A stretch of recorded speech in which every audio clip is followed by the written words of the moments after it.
प्रपन्नपारिजाताय तोत्रवैत्रैकपाणये ज्ञानमुद्राय कृष्णाय गीतामृतदुहे नमः। शेषाशेषमुखव्याख्या चातुर्यं त्वेकवक्त्रतः दधानमद्भुतं वन्दे परमानन्दमाधवम्। हरे कृष्णा। तो हमारे गीता के अध्ययन में आप सबका स्वागत है। भक्ति शास्त्री पाठ्यक्रम के अंतर्गत श्रीमद् भगवद गीता, ये जो हमारी अंतिम किताब है, उसके अध्ययन में आज से हम प्रारंभ कर रहे हैं। तो श्रीमद् भगवद गीता, जैसे कि आप जानते हैं, बड़ा ही प्रसिद्ध शास्त्र है। तो भगवद गीता जो है, इसके बारे में एक भूमिका के रूप में आज चर्चा करेंगे। साथ ही साथ प्रभुपाद द्वारा जो दिया गया पृष्ठभूमि है, और साथ ही साथ आमुख, प्रीफेस, बैकग्राउंड, प्रीफेस और फिर इंट्रोडक्शन, इस प्रकार से प्रभुपाद जी ने भगवद गीता में दिया है। और फिर पहले अध्याय की चर्चा प्रारंभ होती है। तो आज के सत्र में थोड़े भूमिका के रूप में ही चर्चा करेंगे। प्रभुपाद जी ने जो परिचय दिया है काफी विस्तृत दिया है, तो परिचय के लिए भी हमें परिचय के विषयों की चर्चा करने में भी एक सत्र या कम से कम आधा सत्र जो है उसमें देना पड़ेगा, और फिर अगले सत्र में पहले अध्याय को प्रारंभ करते हैं। ठीक है। तो आज के सत्र में मैं भगवद गीता के बारे में कुछ मूलभूत जो प्रश्न है उसके बारे में, क्या क्या समझ है, श्रुति शास्त्र, स्मृति शास्त्र, न्याय, इसमें वो कहाँ पे गणना होती है, ये सब चर्चा जो है करेंगे इसके बारे में, क्योंकि ये महत्वपूर्ण विषय है भूमिका के रूप में। ठीक है। तो देखिए, श्रीमद् भगवद गीता, भगवद गीता इस शब्द का अगर हम इसकी व्युत्पत्ति करेंगे तो क्या है वो, भगवद गीता मतलब भगवतः गीता इति भगवद गीता। भगवतः, तो संस्कृत में भगवत शब्द जो है वो भगवान का सूचक है। तो भगवान का गाया हुआ गीत, ये हो गया भगवद गीता। और श्रीमत है, बड़ा सुंदर है। ये गीत जो है, एक्चुअली देखा जाए तो गीत को यहाँ पे स्त्रीलिंग में बोला है। देखिए, गीत जो है गीता बोला गया है, भगवद गीता ऐसे बोला है। गीत जो शब्द होता है यूजुअली नपुंसक लिंग में होता है, गीतम, गीतम, गीते, गीतानि। बट ये जो बोली है वो भगवद गीता, स्त्री रूप में बोली गई है। वाणी भगवान की, गीत रूपी वाणी भगवान की सुंदर, ऐसे भगवद गीता। और श्रीमद्, ये जो आगे उसके विशेषण लगा है, उसका अर्थ होता है कि ये भगवद गीता जो है बड़ी ऐश्वर्यशाली है, बड़ी ही वैभवशाली है, बड़ी सुंदरी है। भगवद गीता ये बहुत सुंदर है। तो ऐसे जैसे भागवत के लिए भी श्रीमद् शब्द लगता है, श्रीमत्, श्रीमद् भागवतम, तो श्रीधर स्वामी ने व्याख्या की है, श्रीमत मतलब सुंदर, जो कि बड़ा सुंदर है भागवतम। ऐसे तो वैसे ही श्रीमत शब्द के तो कई अर्थ होते हैं। श्रीमत मतलब जो सुंदर है, जो ऐश्वर्यशाली है, जो ज्ञान से परिपूर्ण है, जो भगवान की कृपा से परिपूर्ण है, ऐसे कई प्रकार के अर्थ होते हैं इस शब्द के। तो श्रीमद् भगवद गीता, इस प्रकार से शब्द जो है वो बना हुआ है। तो श्रीमद् भगवद गीता प्रभुपाद जी ने हमारे लिए भक्ति शास्त्री के अध्ययन में ये ग्रंथ जो है इसको हमें प्रदान किया। तो क्योंकि बड़ा महत्वपूर्ण ग्रंथ है, केवल 700 श्लोकों में इतना ज्ञान का उहापोह हुआ है इस शास्त्र में, कि अगर आप भगवद गीता को अच्छे से जानते हो तो आप कई प्रकार के सिद्धांतों का प्रतिपादन कर सकते हो, अपसिद्धांतों का खंडन कर सकते हो। ये भगवद गीता की बड़ी विशेषता है कि केवल 700 श्लोकों में भगवान ने इतना कुछ बोल दिया, इतने विषय को बोल दिया है कि अच्छे से गीता जानने वाला व्यक्ति एकदम विद्वान बन जाता है, विद्वान कहा जाता है, अगर आप इस गीता को भी अच्छे से समझते हो। फिर आगे श्रीमद् भागवत और आगे चैतन्य चरितामृत आदि, इनकी तो क्या कहे, इनकी बात क्या करे, ये तो और भी व्यक्ति को प्रगल्भ बना देते हैं। लेकिन भगवत गीता प्राथमिक ज्ञान है, तो भी इसमें इतना कुछ बोल दिया भगवान ने। और वो भी बड़ा विशेष है कि रणभूमि पर ऐसे ही बोल दिया श्री कृष्ण ने। श्री कृष्ण ने 700 श्लोकों का ये गीता का जो ज्ञान है वो ऐसे ही बोल दिया है। ऐसे नहीं कि भाई श्री कृष्ण अभी उन्होंने निर्णय किया था कि अभी रणभूमि पर कथा करनी है अर्जुन के सामने, तो रणभूमि के पहले कुछ 1 महीने से प्रिपरेशन चल रहा है कि श्रीमद् भगवद गीता की कथा करनी है, तो थोड़ा प्रिपेयर करता हूँ, नोट्स वोट्स बना लेता हूँ, तो फिर अच्छे से आराम से बढ़िया से कथा करेंगे करके नहीं, सहज बोल दिया भगवान ने। अर्जुन उस अवस्था में, विमनस्क अवस्था में हताश हो गया, और उस स्थिति को भगवान ने गीता के उपदेश द्वारा अर्जुन की अविद्या को दूर किया। तो वो जो है स्वाभाविक, सहज, अकस्मात बोला है भगवान ने। लेकिन वो ऐसा ज्ञान है कि 5000 साल से कितने सारे विद्वान पीढ़ी दर पीढ़ी उसको समझने का प्रयास कर रहे हैं, और अभी भी समझने का प्रयास ही कर रहे हैं। थोड़ा बहुत उसका ज्ञान जो है उसमें से कुछ समझ पाते हैं। तो इसी विचारधारा को श्रीपद श्रीधर स्वामी, जो कि भगवद गीता के एक बहुत जाने माने टीकाकार है, जिन्होंने सुबोधिनी नाम की टीका लिखी, श्रीधर स्वामी, जिन्होंने भागवत पे भी बड़ी सुंदर टीका लिखी है, भावार्थ दीपिका। तो ये श्रीधर स्वामी चैतन्य महाप्रभु द्वारा, हमारे चैतन्य श्रीमान चैतन्य महाप्रभु, भगवान चैतन्य महाप्रभु के द्वारा श्रीपद श्रीधर स्वामी को बहुत सम्मान दिया गया है। महाप्रभु कहते हैं श्रीधर स्वामी गुरु को भी माने। हम श्रीधर स्वामी को गुरु की तरह स्वीकार करते हैं हमारे संप्रदाय में। जो भी श्रीधर स्वामी द्वारा लिखित है उसको हम एकदम शिरसा वंद्य, परम वंदनीय मानते हैं। तो ये श्रीधर स्वामी जो है, इन्होंने अपनी सुबोधिनी नामक भगवत गीता की टीका में प्रारंभ के श्लोक में बड़ा एक मंगलाचरण श्लोक में बड़ा सुंदर श्लोक लिखा है। उससे मैं प्रारंभ करना चाहूंगा आज का सत्र। तो क्या है ये श्लोक? देखिए, मेरी स्क्रीन पर ये श्लोक दिखा रहा हूं मैं आपको।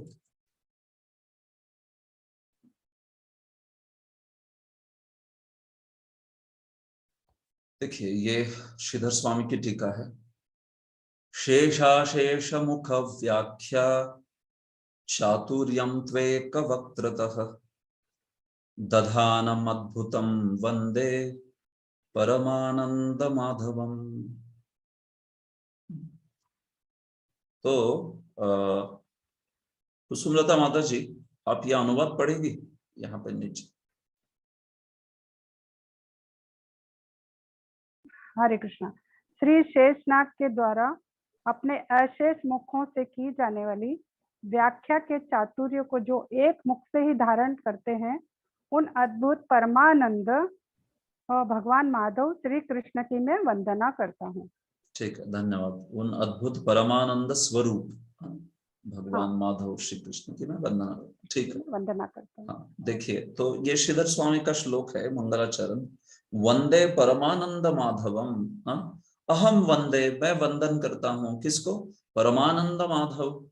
श्री परमानंद के स्वरूप, साक्षात स्वरूप परमानंद के, सच्चिदानंद घन श्री कृष्ण माधव।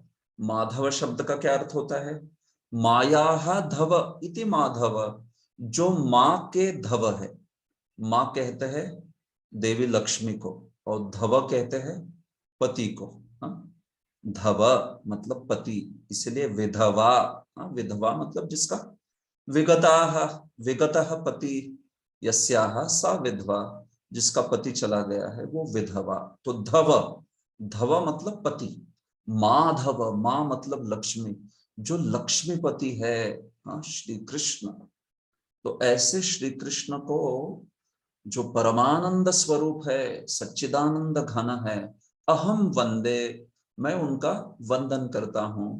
तो क्या उस श्री कृष्ण की क्या विशेषता बोली गई है तो देखिए ये यहाँ पे बोली है, दधानम अद्भुतम, जिन्होंने प्रदान किया, हाँ, या कह सकते हो धारण किया, दधानम अद्भुतम, उन्होंने एक ऐसा अद्भुत जो चीज है उसको धारण किया है, हाँ, प्रदान किया है, धारण किया है, दोनों अर्थ हो सकते हैं, ठीक है। क्या भाई, क्या अद्भुत चीज को प्रदान किया है उन्होंने? तो कहते हैं शेष अशेष मुख व्याख्या, हाँ, भगवान शेष जो है, अनंत शेष, हाँ, जो कि भगवान के, आप जानते हो भगवान के बिस्तर है, अनंत शेष। तो ये जो अनंत शेष है, शेषाशेष, उन भगवान अनंत शेष के अशेष मुखों द्वारा, आप जानते हो कि भगवान अनंत जो है क्या करते हैं, कई कई मुखों से भगवान का गुणगान करते ही रहते हैं। तो शाश्वत काल से सतत, हाँ, 24 घंटा अनंत शेष जो है भगवान का गुणगान करते आए हैं। और उनके गुणगान के बारे में कहा जाता है कि वे जो गुणगान कर रहे हैं, उस गुणगान को आज तक, उस गुणगान में उन्होंने भगवान का कोई भी गुण, उसकी पुनरुक्ति नहीं की है, हाँ, सारे के सारे नए गुण बोलते रहते हैं और वे कभी रुके नहीं है आज तक। तो अखंड रूप से और पुनरुक्ति विरहित इस प्रकार का भगवान का गुणगान शेष जो है अनंत काल से कर रहे हैं, हाँ?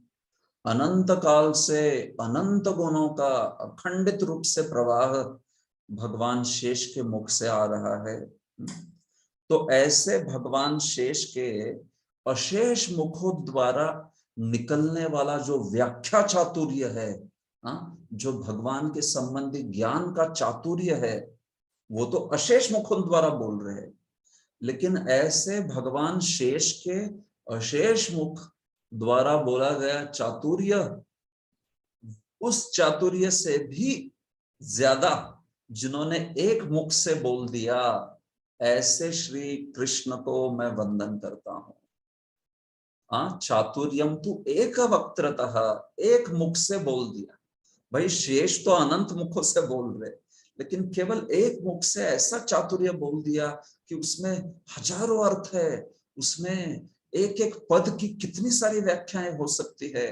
सारे महान आचार्य, विद्वान, रसिक शिरोमणि, विद्वत शिरोमणि उस सारे शब्दों की ऐसी ऐसी सुंदर सुंदर व्याख्याएं कर रहे हैं, तो भी उसका जो सार है, आशय है, वो खत्म हो ही नहीं रहा भाई, उसमें और कितना सारा ज्ञान भरा हुआ है।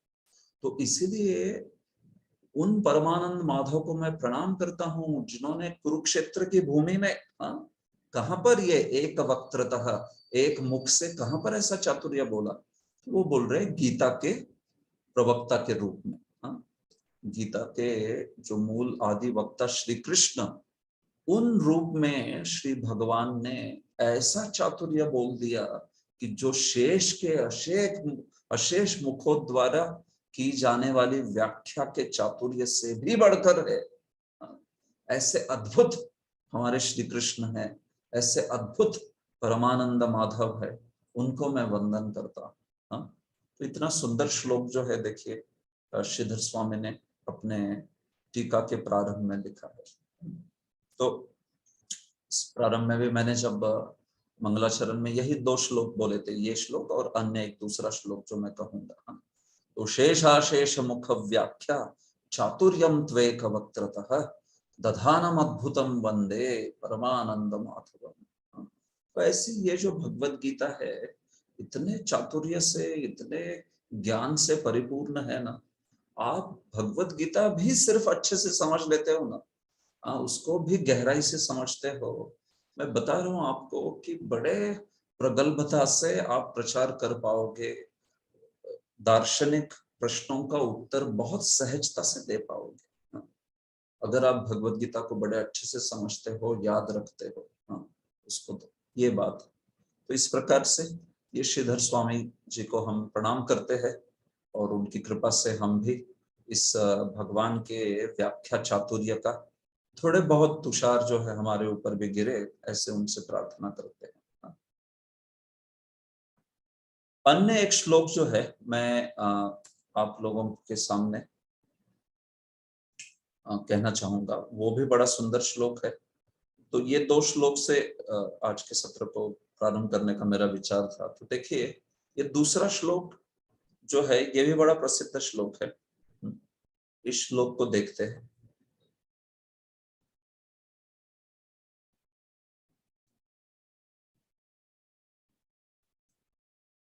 सॉरी, क्या हो रहा है?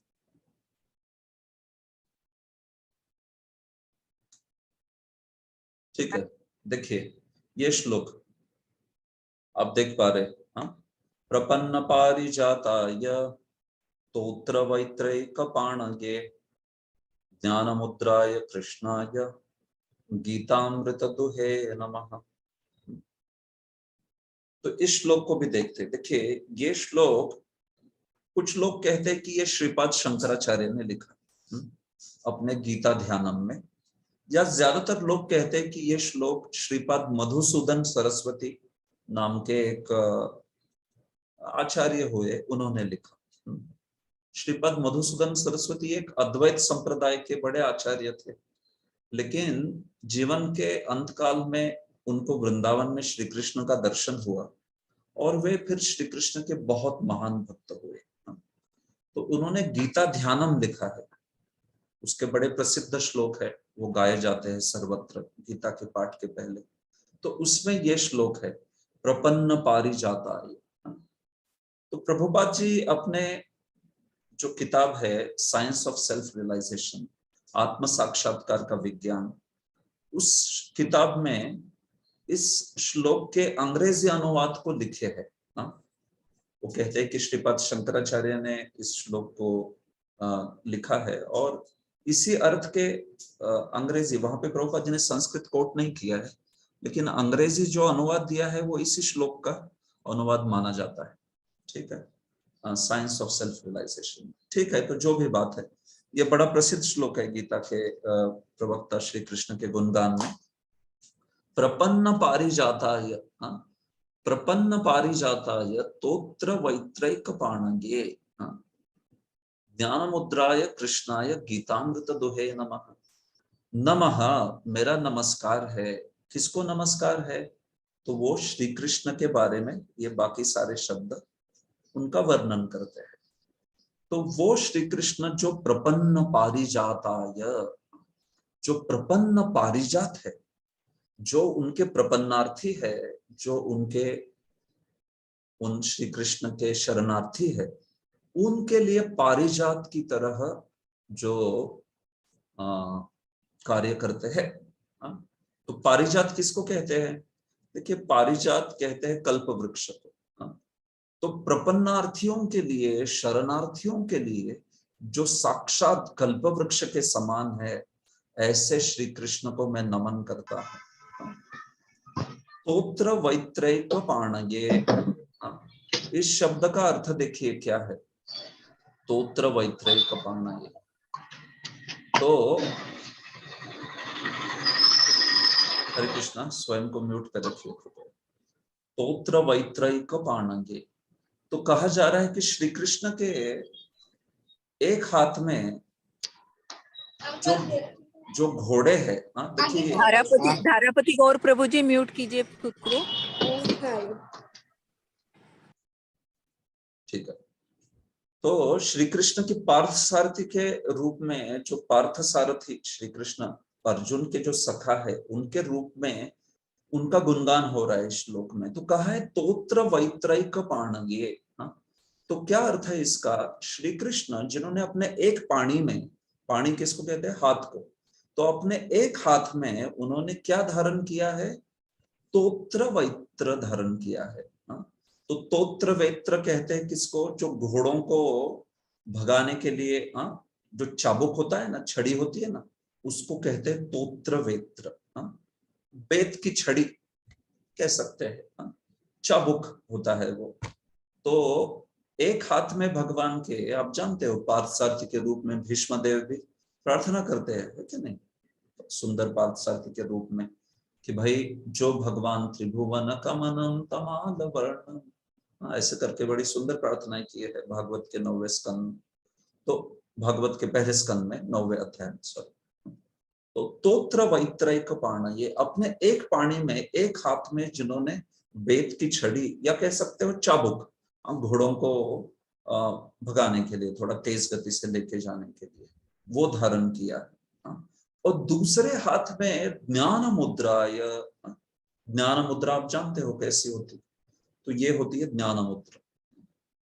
तो ज्ञान मुद्रा अपने दाहिने हाथ से अर्जुन को उपदेश कर रहे हैं, ज्ञान मुद्रा धारण करके। जब उपदेश किया जाता है तो ज्ञान मुद्रा धारण की जाती है। और दूसरे हाथ में क्या है, घोड़ों को जिसके द्वारा कंट्रोल किया जाता है, उनको गतिशील किया जाता है, ऐसे तोत्र वेत्र यानी उस चाबुक को, और हो सकता है उस उन सारे लगामों को भी अपने हाथ में धारण किया हो ऐसे। तो बड़ा अनोखा अद्भुत यहाँ पर संगम दिख रहा है। कोई व्यक्ति जो एक हाथ में मानो घोड़ों को भगाने के लिए जो चाबुक होता है वो धारण किया है, तो किसी को लगेगा अरे ये तो क्या है, ये सूत है, रथ का सारथी है, ये साधारण व्यक्ति है। लेकिन दूसरे हाथ से ज्ञान मुद्रा, सबसे प्रगल्भ, सबसे प्रबुद्ध व्यक्ति की तरह ज्ञान मुद्रा से अर्जुन को उपदेश कर रहे हैं। ऐसा अद्भुत संगम कहाँ हो सकता है कि नहीं? श्री कृष्ण ऐसे व्यक्ति है, क्या श्री कृष्ण की बात कहे। मैं बचपन में मेरे पिताजी चाहते थे कि हम सब जो है, मैं, मेरी बहनें वगैरह सब बहुत अच्छे से पढ़ाई करें। और मैं भी पाठशाला में पढ़ते हुए काफी तेज था पढ़ाई में, हर बार ही काफी मतलब एकदम पहली से लेके कक्षा से 10वीं 12वीं कक्षा तक हमेशा ही अव्वल नंबर रहता था पाठशाला में। तो काफी पढ़ता था। तो मेरे पिताजी पढ़ाई को बहुत, मतलब पढ़ाई के लिए पीछे पड़े रहते थे मेरे बहुत, कि अच्छे से पढ़ो, अच्छे से पढ़ो। और उनका एक वाक्य था कि अगर अच्छे से पढ़ोगे नहीं तो तुम्हें गाय भैंस चराने पड़ेंगे। गाय भैंस को चराने के लिए लेके जाना पड़ेगा, गोचारण करना पड़ेगा तुमको, गो या भैंस चारण महिषी चारण, संस्कृत में महिषी कहते हैं। तो गोचारण या महिषी चारण करना पड़ेगा, ऐसे बोलते थे बार बार। तो बचपन से मेरे दिमाग में ये एक धारणा हो गई कि जो पढ़ते नहीं है ना, जो अशिक्षित है, उनको क्या करना पड़ता है, गाय और भैंस को चारण करने के लिए लेके जाना पड़ेगा। तो मैं बहुत डरता था उससे। ऐसे कोई व्यक्ति को देख लिया कि जो गाय भैंस चराता है, मराठी में गुराखी कहते, तो ऐसे देखते था तो बहुत डर लगता था मुझे उनसे, ये लोग पढ़े नहीं होंगे, पढ़ाई नहीं की होंगी इन्होंने, इसलिए ऐसा हो गया ऐसा। तो क्या पता था आगे कि हम इतनी पढ़ाई करने के बाद उस व्यक्ति के लिए जीवन नौछावर कर देंगे, समर्पित कर देंगे जो गाय भैंस चराता है। भगवान श्री कृष्ण क्या करते हैं, गाय भैंस चराते हैं, गोपाल और महिषीपाल भी। श्रीपद रूप गोस्वामी कहते हैं राधा कृष्ण गणोद्देश दीपिका में कि श्री कृष्ण के समूह में सारे जो पशु है उनके पशुपाल है वो, है कि नहीं? तो गौओं के समूह में कुछ भैंसे भी है। श्रीपद रूप गोस्वामी कहते हैं अपने एक किताब में कि भैंसे भी है, केवल गायें नहीं है, गौएं नहीं है, कुछ भैंसे भी। तो कहने का तात्पर्य यह है कि जब मैंने इस बात को बाद में देखा कि कैसे श्री कृष्ण तो वास्तविक गोपाल है, गाय भैंस चराने वाले हैं, लेकिन वही श्री कृष्ण सबसे प्रबुद्ध गीता के उपदेशक, साक्षात जिन्होंने गीतामृत जो है वो दिया है, गीतामृत दुहे। तो कितना अनोखा संगम है। एक और ये व्यक्ति इतने मधुर है श्री कृष्ण, इतनी उनकी मधुरता की लीला है कि जिसमें गोपियों के साथ नृत्य कर रहे हैं और गाय भैंस चरा रहे हैं। और कितने सिंपल सादगी भरा जीवन वृंदावन का। और वही श्री कृष्ण भगवत गीता के ऐसे प्रवक्ता है कि शेषाशेष मुख व्याख्या चातुर्य। ऐसा भगवान ज्ञान प्रस्तुत करते हैं कि उस ज्ञान की एक बूंद समझने के लिए भी हमारा पूरी जिंदगी निकल जाती है। तो ऐसा अनोखा संगम जिस व्यक्ति में है। श्री कृष्ण का बड़ा रोचक जीवन है। आप देखोगे तो श्री कृष्ण, देखिए, भगवान उत्पन्न हुए, मतलब आविर्भूत हुए एक क्षत्रिय कुल में, है क्या नहीं? वसुदेव के घर पर आविर्भूत हुए, तो एक क्षत्रिय कुल में आविर्भूत हुए, चले गए एक वैश्य के पास जो कि नंद बाबा, हाँ, और फिर यहाँ पे पार्थसारथी के रूप में सूत का कार्य कर रहे, जो कि एक शूद्र हुआ। सूत होता है शूद्र, सारथी मतलब शूद्र। तो आविर्भूत हुए क्षत्रिय कुल में, चले गए नंद बाबा वैश्य के पास, यहाँ पे कार्य कर रहे सारथी यानी शूद्र का, और बोल रहे गीता, जो कि है परम ब्राह्मण का कार्य है कि नहीं? परम ब्राह्मण, परम विद्वान का कार्य कर रहे, भगवत गीता बोल रहे। तो हमारे ऐसे श्री कृष्ण है, देखिए कितनी अद्भुतता है उनके पर्सनालिटी में सब। क्योंकि एक्चुअली क्या ये ब्राह्मण, क्षत्रिय, वैश्य, शूद्र, श्री कृष्ण तो इसके परे है कि नहीं? श्री कृष्ण ये तो पूर्ण पुरुषोत्तम भगवान है। ये चातुर्वर्ण्यम वगैरह तो ये केवल लीला के आधार पे स्वीकार करते हैं। उनके लिए क्या चातुर्वर्ण्यम वगैरह? चातुर्वर्ण्यम मया सृष्टम गुण कर्म विभागश, वो तो भौतिक जगत के जीवों के लिए उन्होंने बनाया। वे तो स्वयं साक्षात सच्चिदानंद घन, इन सारे वर्णों के परे, सबके लिए उपास्य, सबके लिए जो परम पूजनीय है ऐसे। लेकिन बड़ा रोचक है श्री कृष्ण की लीला, देखे इस प्रकार से। सारा ही अद्भुत है, एकदम सब अद्भुतता है।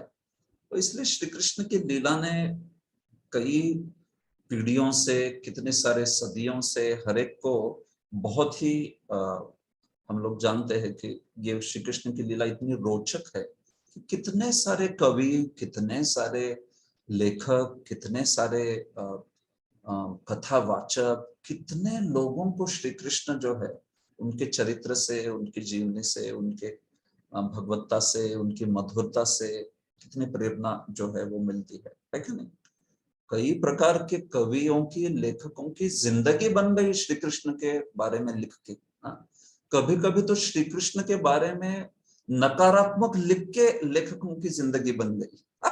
ऐसे एक महाराष्ट्र में भी एक बड़े लेखक है, केवल श्री कृष्ण के ऊपर और महाभारत के ऊपर अच्छे से लिख के, अच्छे से मतलब मैं कहूंगा कि उसमें बहुत सारी गलतफहमियां हैं, लेकिन केवल कर्ण के ऊपर एक किताब लिख के और श्री कृष्ण के ऊपर किताब लिख के पूरे उनके लेखन के जो करियर थी उसकी, वो पूरी बन गई उसके ऊपर।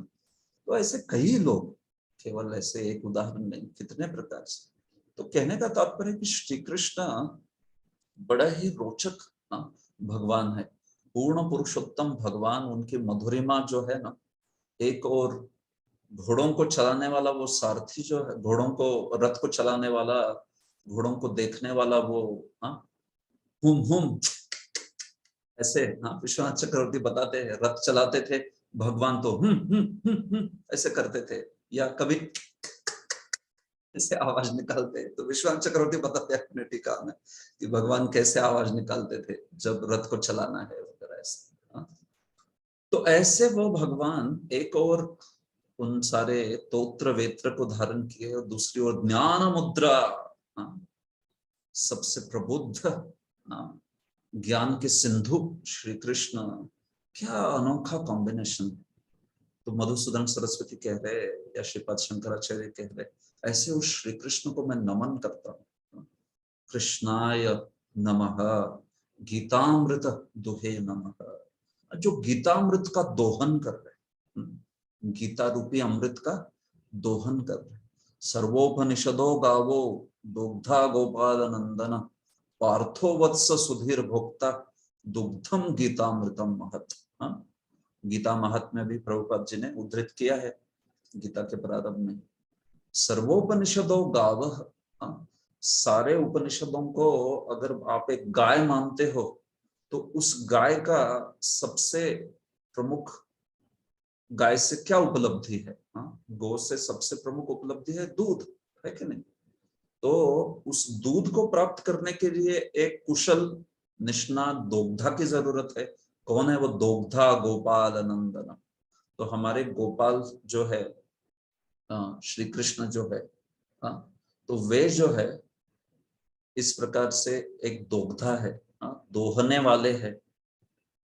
पार्थो वत्स, तो गाय जो है उसको दोहन करते हैं तो पहले अब जानते हो कि एक बछड़े को लाना पड़ता है सामने।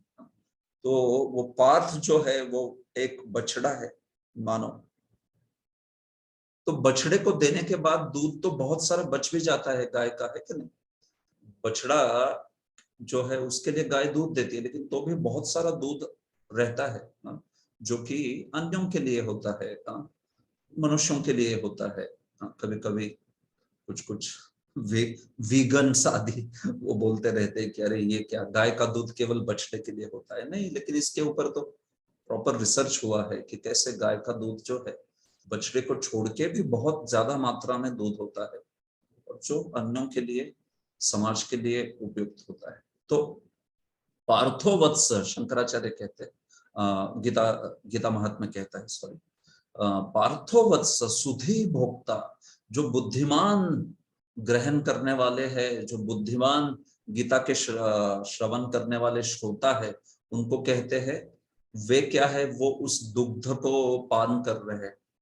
मेनली सबसे प्रमुखता से तो अर्जुन तो कर ही रहा है, लेकिन जो अन्य सुधी है, बुद्धिमान श्रोता है गीता के, वे भी उस दुग्ध को पान कर रहे हैं। दुग्धम गीतामृतम महत, और वो जो गीता का अमृत है उसको दुग्ध कहा गया है। तो सारे उपनिषदों के उस गाय से गीता रूपी अमृत का दोहन किया गया है, इसलिए इसको गीतोपनिषद कहते हैं। भगवत गीता को क्यों कहते हैं गीतोपनिषद? सुना होगा आपने, लेकिन तो इसलिए कि क्योंकि गीता उपनिषद रूपी सारे ही उपनिषद का सार है। वैसे देखा जाए गीता जो है, वैसे तो गीता एक स्टैंडर्ड उपनिषद में नहीं आता है। गीता महाभारत का आप जानते हो भाग है। गीता जो है श्रीमद् महाभारत जो है, उस महाभारत में भीष्म पर्व में, देखिए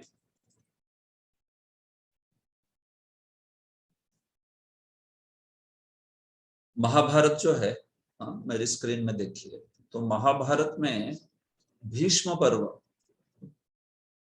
तो उस भीष्म पर्व के अध्याय संख्या 25 से लेके 42 ऐसे ये गीता जो है आती है। भगवत गीता भीष्म पर्व के अध्याय 25 से लेके 42। यहाँ पे एक मिनट में आपको दिखा देता हूँ ताकि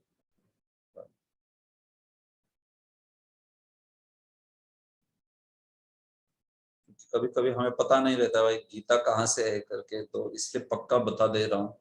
देखिए ये महाभारत का पर्व है अलग अलग, तो भीष्म पर्व है ये महाभारत का। तो भीष्म पर्व में देखिए, जो फिर उसमें पर्व में भी सब सब पर्व कह सकते हो और छोटे छोटे पर्व है, तो उसमें एक भगवत गीता पर्व करके है मूल भीष्म पर्व में। तो वहां पे 25वां अध्याय जो है वो पहला गीता का अध्याय है। श्रीमद् भगवद गीतायाम प्रथमोध्याय किसमें है ये भीष्म पर्व में। देखिए भीष्म पर्व यहाँ, ये महाभारत का भीष्म पर्व है। गीता प्रेस के द्वारा सारे ही महाभारत के 1,10,000 श्लोकों का अनुवाद किया है, बड़ा सुंदर अनुवाद किए हैं। तो उसमें भीष्म पर्व में 25वां अध्याय प्रारंभ होता है गीता से, श्रीमद् भगवद गीतायाम प्रथमोध्याय, और कब तक चलता है? 42 तक चलता है। देखिए श्रीमद् भगवद गीतायाम अष्टादशोध्याय, 18वां अध्याय, 18 अध्याय जो है यहाँ पे खत्म हो रहा है। तो इस प्रकार से भीष्म पर्व के 25 से लेके 42 अध्याय, तो ये महाभारत में आता है ग्रंथ। वास्तविक देखा जाए तो महाभारत है ये उपनिषद नहीं है। श्रीमद् भगवद गीता उपनिषद माना गया है, वो उपनिषद है नहीं, लेकिन चूंकि उपनिषद जैसा ही है, इनफैक्ट उपनिषद का सार है, इसलिए उसको उपनिषद कहा गया है। ऐसे ये बात है। उपनिषद का सार है भगवत गीता जो है, ठीक है। श्रुति होता है, आप जानते हो, श्रुति, स्मृति और न्याय, ये तीन प्रमुख विभाग है शास्त्रों के। इसको क्या कहते हैं? प्रस्थान त्रय, प्रस्थान त्रय, आप जानते हो इसको, मैंने बताया, ये आप लोगों को सिखाया था मैंने, ये ईशोपनिषद के प्रारंभ में। प्रस्थान त्रय, तीन जो प्रमुख विभाग है शास्त्रों के, श्रुति स्मृति न्याय। तो इस श्रुति में आते हैं 4 वेद, जिसके अंतर्गत फिर 4 भाग होते हैं, ब्राह्मण, संहिता, फिर ब्राह्मण, फिर आरण्यक, और उपनिषद, ऐसे ये 4 होते हैं श्रुतियों में। स्मृति किसको कहते हैं? स्मृति कहते हैं पुराण एवं इतिहास, इसको कहते हैं स्मृति। तो कितने पुराण है भाई? 18 पुराण है, 18 उपपुराण है, 18 औपपुराण है, अलग अलग प्रकार के, 18 महापुराण है, फिर 18 उपपुराण है, 18 औपपुराण है, 3 प्रकार के पुराण है। और इतिहास कितने हैं? 2 है, महाभारत एवं रामायण, ठीक है। और न्याय किसको कहते हैं? न्याय मतलब वेदांत सूत्र। तो देखा जाए तो भगवत गीता उपनिषद जब कहा जा रहा है तो गीता इधर होना चाहिए था, श्रुतियों में, है क्या नहीं? लेकिन गीता है इसमें स्मृतियों में, क्योंकि इतिहास का भाग है ना। इतिहास 2 क्या है? महाभारत, रामायण। महाभारत और रामायण इतिहास है, 18 पुराण है। तो ये सब स्मृतियां हैं, लेकिन स्मृति होते हुए भी उसको श्रुति माना गया है, उपनिषद माना है, गीतोपनिषद। ऐसे क्यों? क्योंकि वो साक्षात भगवान की वाणी है, साक्षात श्रुतियों की तरह है, अभिन्न है। जो उपनिषदों के 3 विषय होते हैं, क्या 3 विषय होते हैं उपनिषदियों के? जीव, जगत, जगदीश, ऐसे 3 विषय होते हैं उपनिषदों के। जीव, जगत, जगदीश, 3J याद रखिए। 3 J होते हैं, J फॉर जीवा, J फॉर जगत, J फॉर जगदीश। तो ऐसे 3 उपनिषदों के जो विषय है वो गीता में एकदम परिपूर्णता से है, इसलिए गीता को गीतोपनिषद कहा गया। समझ गए? गीता जो है इसलिए गीतोपनिषद कहा गया। साक्षात भगवान ने कही है भगवत गीता, 3 जीव जगत जगदीश के विषयों को उहापोह करती है, और साथ ही साथ जो समस्त उपनिषदों के सार के रूप में जानी जाती है, इसलिए गीता जो है वो उपनिषद कही जाती है या श्रुति कही जाती है। तो इसलिए गीता जो है ना, देखिए गीता को दोनों माना जाता है। गीता अगर आप ग्रंथों के विभाजन से जाओगे तो वो स्मृति है, लेकिन अगर उसके विषय से जाओगे तो वो श्रुति है। दोनों भी माना जाता है गीता को, श्रुति भी है, स्मृति भी है, इस प्रकार से। तो ऐसी गीता को इसलिए बहुत महत्व दिया गया है। भगवत गीता जो है वो इतना, भगवत गीता महत्वपूर्ण ग्रंथ है कि श्रीपाद शंकराचार्य जो है उन्होंने एक कुछ सिस्टम बनाई कि कोई भी संप्रदाय हो तो उस संप्रदाय को प्रस्थान त्रय के ऊपर उनकी टीका होनी चाहिए। श्रुति स्मृति न्याय, इसके ऊपर टीका होनी चाहिए, तब वो अधिकृत संप्रदाय करके स्वीकार किया जाएगा। ये श्रीपद शंकराचार्य ने सिस्टम लाई है कि श्रुति स्मृति तथा न्याय पर टीका होनी चाहिए। तो आपको याद होगा हमारे गौड़ी वैष्णव संप्रदाय में भी मैंने एक बार कथा बताई थी कि हमें भी एक बार रामानंदी वैष्णवों ने हमें चुनौती दी कि अरे तुम लोगों की श्रुति स्मृति न्याय पे कहाँ टीका है? तुम लोग अगर गौड़ी वैष्णव संप्रदाय वास्तविक वैष्णव संप्रदाय है तो तुम्हारी श्रुति स्मृति न्याय पर टीका होनी चाहिए ना, ऐसे उन्होंने पूछा। तो खास करके उसमें भगवत गीता जो है, उसके ऊपर टीका थी। विश्वनाथ चक्रवर्ती द्वारा, है कि नहीं। फिर जो श्रुतियां है, हम लोग तो भागवत को ही हम लोग यहाँ पर सॉरी हम लोग भागवत जो है उसको स्मृति मानते हैं, लेकिन वो जो वेदांत सूत्र है उस पर भी टीका मानते हैं। अगर आप में से किसी को ये बहुत जटिल लग रहा है तो ज्यादा टेंशन मत लीजिए, मैं थोड़ा सामान्य ज्ञान के लिए बता रहा हूँ, ठीक है। जितना याद रखना है रखिए, नो प्रॉब्लम, ठीक है। तो देखिए संप्रदाय के अंतर्गत तो बलदेव विद्याभूषण ने तब वेदांत सूत्र पे टीका लिखी थी हमारे, जो कि गोविंद भाष्य करके बड़ी प्रसिद्ध है। और उसी गोविंद भाष्य के श्रीपाद बलदेव विद्याभूषण को प्रभुपाद जी ने अपनी भगवत गीता की टीका, उनकी कमेंट्री को अर्पित किया है।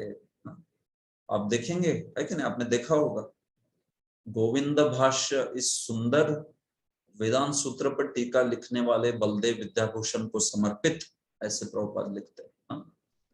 तो गोविंद भाष्य जो है, इसको लिखने वाले बलदेव विद्याभूषण, इन्होंने हमारे संप्रदाय को प्रस्थापित किया कि एक अधिकृत संप्रदाय है करके, हम वेदांत सूत्र के ऊपर टीका लिखकर इस प्रकार से।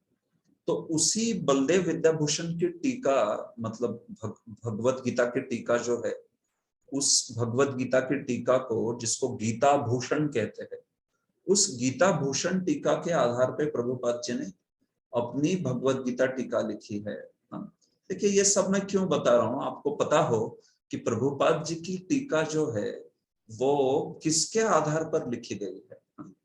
तो गीता भूषण, बलदेव विद्याभूषण की टीका के आधार पे प्रभुपाद ने लिखी है, इसलिए प्रभुपाद जी उनको समर्पित करते हैं अपनी टीका जो है। तो जिसको भी प्रभुपाद जी की टीका अच्छे से समझनी है ना, उसने गीता भूषण अच्छे से पढ़ना चाहिए, ये बात जान लीजिए। मैं हर बार आपको कोई भी किताब पढ़ाता हूं तो मैं आपको बताता हूं कि ओरिजिनल वो किताब की टीका कौन सी है। जैसे भक्ति रसामृत सिंधु पढ़ रहे थे तो मैं बार बार आपको विश्वनाथ चक्रवर्ती या जीव गोस्वामी की टीका से समझाता था, कुछ कुछ याद होगा आपको। जब मैं ईशोपनिषद पढ़ा रहा था तो आपको मैं बलदेव विद्याभूषण की टीका से समझाता था कई बार, कभी मध्वाचार्य की टीका से कुछ कुछ मुद्दे बताता था। तो वैसे प्रभुपाद जी की भगवत गीता की टीका जो है वो गीता भूषण पे आधारित है, जो बलदेव विद्याभूषण द्वारा लिखित है।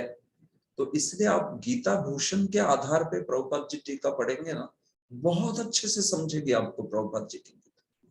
नहीं तो फिर आप बोलोगे अरे बार बार वही चीज बोलते हैं, समझता नहीं है कि प्रभुपाद इस अध्याय से, मतलब इस परिच्छेद में भी वही चीज लिखे है, उसमें भी वही लिखे है, पुनरुक्ति लगती है। ऐसे नहीं है बात। पुनरुक्ति उसको लगता है जिसको समझ नहीं रही है गीता, प्रभुपाद जी के तात्पर्य। जिसको अच्छे से समझेंगे ना, उसको पुनरुक्ति नहीं लगेगी, वो समझ जाएगा कि यहाँ पे क्या बोला है, यहाँ पे क्या बोला है।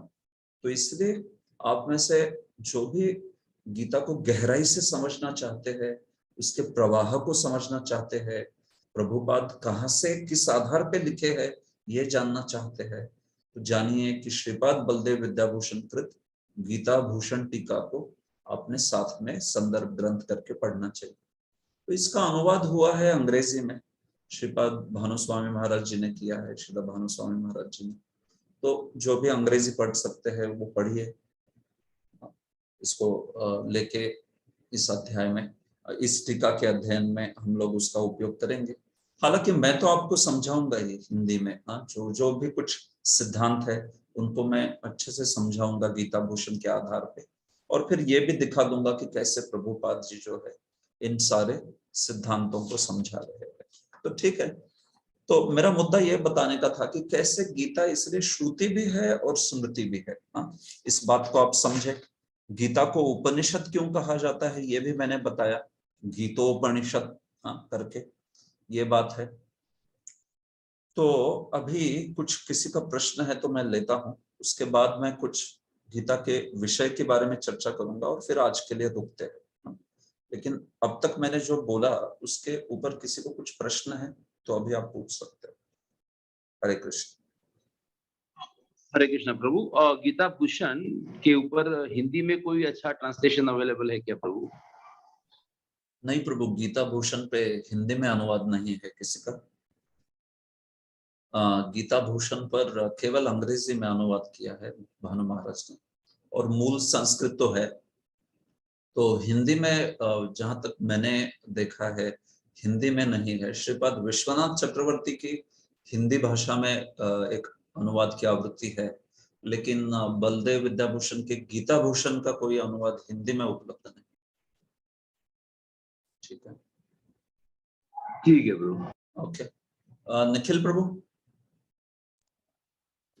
हरे कृष्णा प्रभु जी, दंडवत प्रणाम। दंडवत प्रणाम प्रभु जी, आपने बहुत अच्छे से समझाया प्रभु जी, जो डिविजन्स है शास्त्रों के, और आपने बताया कि श्रुति, स्मृति और जो न्याय है उसके आधार पर कि अगर कोई भी बोनाफाइड संप्रदाय है तो उसको इन तीनों के ऊपर टीका लिखना आवश्यक है। तो प्रभु जी, मेरा एक प्रश्न था उसके ऊपर ही, जैसे आपने श्रुति के बारे में बताया कि हमने उसके ऊपर, तो हमने हमारी टीका जो है महाभारत और रामायण जैसी स्मृतियों के ऊपर किसी भी एक चीज के ऊपर, किसी भी एक स्मृति के ऊपर रहनी चाहिए, जैसे कि वेदों के ऊपर क्या हमारी कोई टीका है? और अगर ऐसी है तो या फिर ऐसा है कि किसी भी एक पार्ट ऑफ द चीज के ऊपर रहना चाहिए, जैसे कि अगर स्मृति में हमने भागवतम के ऊपर लिख दिया तो दैट इज इंक्लूडेड, और अगर वेदांत सूत्र के ऊपर एक गोविंद भाष्य है तो दैट इज इंक्लूडेड। तो ऐसा है या कि सारी चीजों के ऊपर हमारी टीका होनी चाहिए? ऐसा ठीक है, अच्छा प्रश्न है। यस, अच्छा प्रश्न है। तो देखिए, साधारणतया इस मामले में श्रीपाद शंकराचार्य द्वारा परंपरा जो है वो सिद्ध की गई। श्रीपाद शंकराचार्य, देखिए उनका कार्य, भले ही हम अद्वैत तत्व ज्ञान को मानते नहीं है, हमारे संप्रदाय में हम उसका कड़ा विरोध करते हैं, लेकिन श्रीपाद शंकराचार्य ने कई सारी परंपरा जो है उसको निर्धारित कर दिया, और उसको सारे आचार्य मानते हैं। मतलब एकदम उनको क्या कहेंगे कि एकदम एक आधार करके, प्रामाणिक, एकदम स्टैंडर्ड निकष करके, मापदंड करके स्वीकार करते हैं। तो श्रीपाद शंकराचार्य ने कहा कि स्मृति के ऊपर टीका जो है वो पूरे महाभारत पर हो सकती है, या फिर आप केवल गीता के ऊपर अगर टीका करते हो तो उन्होंने कहा कि उसको स्मृति की टीका के रूप में स्वीकार किया जा सकता है। तो स्वयं श्री शंकराचार्य ने शांकर भाष्य लिखा गीता के ऊपर, जो कि उनकी स्मृति पर टीका है। तो इसलिए उस पे पूरे महाभारत पे टीका ऐसा कोई इतना वहां पर अपेक्षा नहीं है, क्योंकि देखिए प्रस्थान त्रयी में टीका लिखने का मूल प्रयोजन क्या होता है? देखिए, उसमें अपने सिद्धांत को प्रस्तुत करना होता है। तो महाभारत में वैसे सिद्धांत प्रस्तुत करने के लिए गीता ही एक ज्यादातर विषय है, बाकी तो सारा वर्णनात्मक है, कथा चलती रहती है। पूरे महाभारत में देखा जाए तो गीता एक दार्शनिक विभाग है, उसका सर्वोत्तम एकदम बीच में रखा गया है। जैसे उसकी तुलना की गई है, कोई एक सुंदर नेकलेस होता है, तो उस नेकलेस के बीच में एकदम मेडल होता है, कुछ पदक होता है उसका, है क्या नहीं? तो वैसे पूरे महाभारत के 1,10,000 श्लोकों में बीच में वो गीता का जो सुंदर पदक जो है वो रख दिया गया है, और वही दर्शन का मूल विषय है उसमें। तो इसलिए सिद्धांत प्रतिपादित करने के लिए आप केवल गीता पर टीका कर दो तो वो स्मृति की टीका मानी जाएगी। ये शंकराचार्य जी के मत के अनुसार है। तो इसलिए गीता पर टीका यानी स्मृति की टीका। अच्छा, श्रुति के ऊपर टीका मतलब क्या? टिपिकली 10 उपनिषदों पर टीका होनी चाहिए। दशोपनिषद, या कभी एकादश भी कहते हैं। शंकराचार्य जी ने प्रमुख 10 उपनिषदों पर टीका की है, तो इसलिए वो दशोपनिषद का जो कंसेप्ट है ज्यादा फेमस हो गया कि सबसे प्रमुख 10 या 11 उपनिषद जो है उस पर टीका होनी चाहिए। तो देखिए, हमारे संप्रदाय में हमारी श्रुतियों पर टीका जो है उपनिषद पर उपलब्ध है। अभी हमारे संप्रदाय में ऐसे कहते हैं कि बलदेव विद्याभूषण ने सारे दशोपनिषद पे टीका लिखी थी, लेकिन उसमें से केवल ईशोपनिषद की टीका बच गई। तो अन्य उपनिषदों की टीका जो है, बड़ा दुर्भाग्य है हमारा कि वो उपनिषदों की टीका जो है लुप्त हो गई है। कुछ समय के काल के प्रभाव से जो भी कुछ हुआ, तो उसके कारण वो लुप्त हो गई टीका। तो ईशोपनिषद की टीका आप जानते हो वो उपलब्ध है, और उसका अनुवाद भी हुआ है। तो इस प्रकार से हमारे संप्रदाय में श्रुति के ऊपर टीका मतलब ईशोपनिषद की टीका, स्मृति के ऊपर टीका मतलब श्रीमद् भगवत गीता के ऊपर टीका, और जो अंतिम न्याय है उसके ऊपर टीका नहीं थी बेसिकली। तो इसलिए बलदेव विद्याभूषण ने तब न्याय यानी वेदांत सूत्र पर गोविंद भाष्य नाम की टीका लिखी, तो जिससे कि न्याय पर भी टीका पूरी हो गई। तो इस प्रकार से सारे उपनिषदों पर श्रुति पर टीका, स्मृति में गीता के ऊपर टीका, न्याय में वेदांत सूत्र के ऊपर टीका, इस प्रकार से तीनों टीकाएं जो है ये स्वीकृत की गई। और फिर बलदेव विद्याभूषण ने ऐसा सिद्धांत का वहां पे प्रस्तुतिकरण किया कि रामानंदी सारे चुप हो गए, निरुत्तर हो गए, कुछ नहीं कह पाए। ऐसा सिद्धांत था, लिटरली उनके चरणों में गिर के बोल दिए कि आप हमें दीक्षा दीजिए, आप इतने महान है, आप हमें दीक्षा दीजिए। उसके पश्चात ही बलदेव को विद्याभूषण करके उपाधि भी मिली। उसके पहले वे सिर्फ बलदेव थे, बाद में वे विद्याभूषण बने, फिर बलदेव विद्याभूषण। ऐसा तो ये बात है, इस प्रकार से ये स्वीकृत किया गया। ठीक है प्रभु, थैंक यू सो मच प्रभु। हरे कृष्ण। ओके, दीपमा हरे माता कृष्णा जी। प्रभु जी। यस यस, कुसुमलता माता जी बोलिए। हाँ प्रभु जी, थोड़ा मैं भूल गई, श्रीमद् भागवतम स्मृति में आएगा ना? हाँ, स्मृति में आएगा। ओके, थैंक यू प्रभु जी। श्रीमद् भागवतम स्मृति में आएगा। यस, मैं जब नोटपैड पे कुछ लिख के दिखा रहा हूँ, तो आप में से जो भी उसको याद रखना चाहते हैं तो कृपया लिख लीजिए, क्योंकि वो कुछ महत्वपूर्ण चीज रहेगी तभी मैं नोटपैड में लिख के दिखाता हूँ। ठीक है। दीपमाला माता जी का हाथ बड़े लंबे समय से ऊपर है, क्या वो कुछ पूछना चाहती है आपके? गलती से हो गया है वो, पता नहीं, शायद गलती से। हरे कृष्णा प्रभु जी। नहीं नहीं, मैं नहीं पूछना चाहती, वो ऐसे ही थे मैं। अच्छा अच्छा, ठीक है, उसको नीचे कर दीजिए हाथ को। हाँ, राधा राधा नाथ प्रभु बोलिए। हाँ प्रभु जी, वो जो पहला जो आपने श्लोक बोला था, जो शेष भगवान थे अपने अनंत मुख से भगवान का गुणगान करते हैं, बट उसमें वो एक अशेष, वो क्या है मुझे अभी तक अशेष मुख प्रभु, हाँ, शेष के अशेष मुख द्वारा जो व्याख्या चातुर्य है। अशेष किसको कहते हैं? अगणित, असंख्य, समझ गए? अशेष, अशेष मतलब असंख्य, अनलिमिटेड। तो शेष के अशेष मुख, the unlimited mouths of Shesha, like that. Okay okay, ठीक है, धन्यवाद प्रभु जी। ओके, अन्य कोई प्रश्न है किसी का?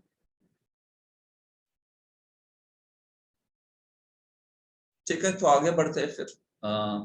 और शायद एक 25 मिनट लगेंगे मुझे, फिर हम लोग रुक जाएंगे आज के सत्र में। ठीक है, तो देखिए आगे बढ़ते हैं। तो ये जो श्रीमद् भगवत गीता है, इस भगवत गीता के बारे में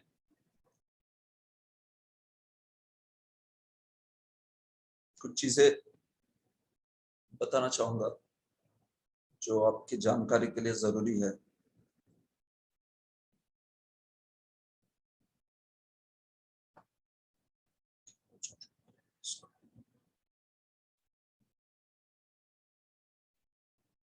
देखिए प्रभु, गीता में कितने श्लोक है? 700 श्लोक है। गीता में 700 श्लोक है, ठीक है। तो कभी कभी गीता प्रेस वाले लोग जो गीता प्रेस की गीता पढ़ते हैं, तो वो बोलते हैं कि आपके गीता में एक्स्ट्रा श्लोक है, कुछ कहाँ से आए वो, ऐसे पूछते। तो देखिए, हमारी गीता में पहले अध्याय में 46 श्लोक है। गीता प्रेस की जो गीता है उसमें पहले अध्याय में 47 श्लोक है। और फिर हमारी गीता में 13वें अध्याय के प्रारंभ में जो पहला श्लोक है वो गीता प्रेस की एडिशन में नहीं है। तो यहाँ पे गीता प्रेस की एडिशन में एक ज्यादा हो गया और यहाँ पे एक कम हो गया। ऐसे करके 700 श्लोक उधर भी है, यहाँ पर भी 700 श्लोक। तो ये जो 13वें अध्याय का आपको दिखाता हूं, ये श्लोक जो है कभी कभी अन्य गीताओं में दिखता नहीं है। हाँ, तो उसके कारण कभी कभी लोगों की गलतफहमी रहती है, तो उनको आप समझा सकते हो कि क्या गलतफहमी है और कैसे वो असत्य है करके। हाँ, कभी कभी लोगों को पता नहीं रहता है, तो इसलिए समझाना पड़ता है उनको।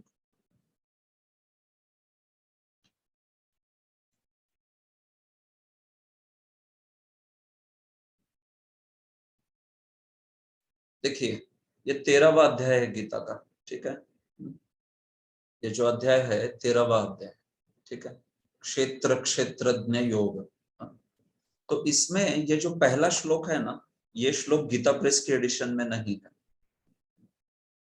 इतना ही अंतर है हमारे और गीता प्रेस के एडिशन में, पहला श्लोक नहीं है।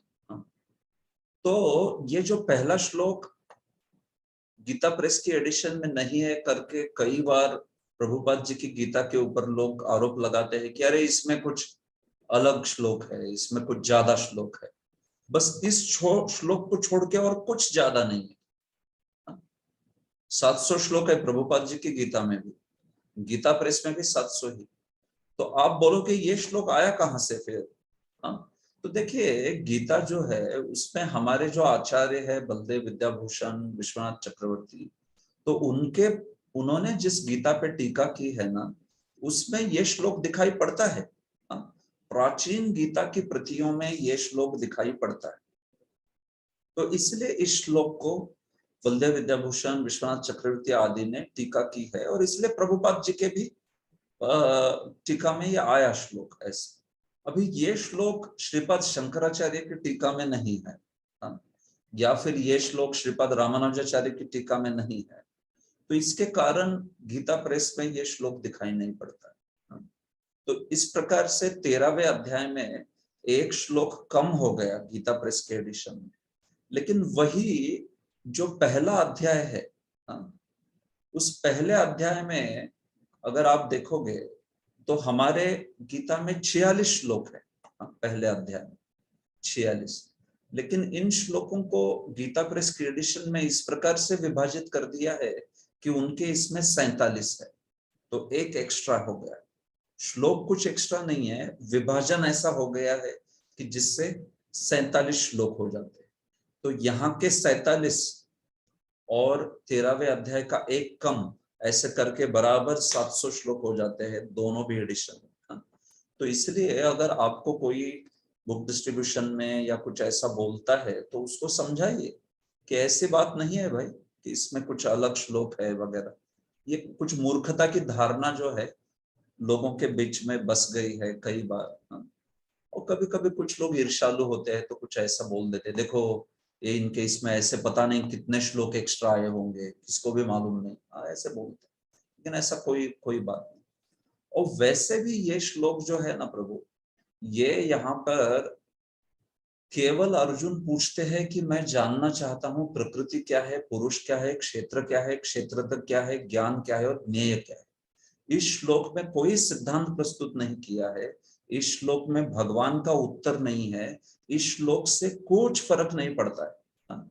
तो किसी को प्रॉब्लम है तो भाई इस श्लोक को तेरे को नहीं पढ़ना है तो मत पढ़, कोई परेशानी नहीं है, क्योंकि सिर्फ इतना पूछा जा रहा है कि प्रकृति क्या है, पुरुष क्या है, क्षेत्र क्या है, क्षेत्र क्या है, ज्ञान क्या है, ज्ञेय क्या है। तो वैसे भी भगवान इन सारे प्रश्नों का उत्तर आगे देते ही है। भगवान बताना चालू कर देते हैं कि क्षेत्र क्या है, क्षेत्रज्ञ क्या है, ज्ञान क्या है, ज्ञेय क्या है। तो तर्क के स्तर पर भी सीधा सीधा भगवान क्यों बताने लगे 6 चीजें? अर्जुन पूछता है तभी बताएंगे ना कि प्रकृति क्या है, पुरुष क्या है। भगवान 6 चीजों के बारे में क्यों बताने लगे अगर ये प्रश्न नहीं है तो? पिछले अध्याय में कुछ और विषय चल रहा था भक्ति योग का, और फिर सडनली भगवान जो है क्षेत्र क्या है, क्षेत्रज्ञ क्या है ये बताने लगे। तो ये क्यों बता रहे हैं? क्योंकि ये पहले पूछा होगा इसलिए तो बता रहे हैं ना। तो इसलिए कोई परेशानी नहीं है, आपत्ति नहीं है। अगर किसी को इस श्लोक से प्रॉब्लम भी है तो उसको छोड़ दीजिए। लेकिन हमारे आचार्य विश्वनाथ चक्रवर्ती, हमारे आचार्य बलदेव विद्याभूषण, उन्होंने जो हस्तलिखित पे टीका लिखी है उसमें ये श्लोक दिखाई देता है, इसलिए प्रभुपाद जी ने इस श्लोक को लिया। और यहाँ पे इस श्लोक को लेके भी वो 700 ही श्लोक होते हैं, क्योंकि पहले अध्याय में 46 है श्लोक। इस प्रकार से काउंटिंग हुई है कि उसको 46 ही होंगे ऐसे। तो इसलिए ये बात भी मैं बताना चाहता था आपको कि क्या अंतर है गीता प्रेस की एडिशन में और हम जो टिपिकल हमारी यथा रूप जो गीता है उसमें क्या अंतर है। ओके, ठीक है। देखिए, और एक चीज बतानी है मुझे। गीता है, इसमें 700 श्लोक है ना, उसमें 575 श्लोक, 575 श्लोक कृष्ण के द्वारा बोले गए, 575। फिर 83 श्लोक जो है अर्जुन के द्वारा बोले गए, 83। 41 श्लोक जो है संजय के द्वारा बोले गए,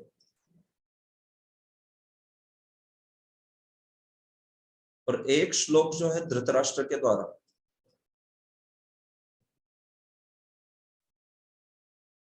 ठीक है, 575 कृष्ण के द्वारा, 83 अर्जुन के द्वारा, 41 संजय के द्वारा, 1 धृतराष्ट्र के द्वारा। कितने हो गए टोटल? 1 2 3 5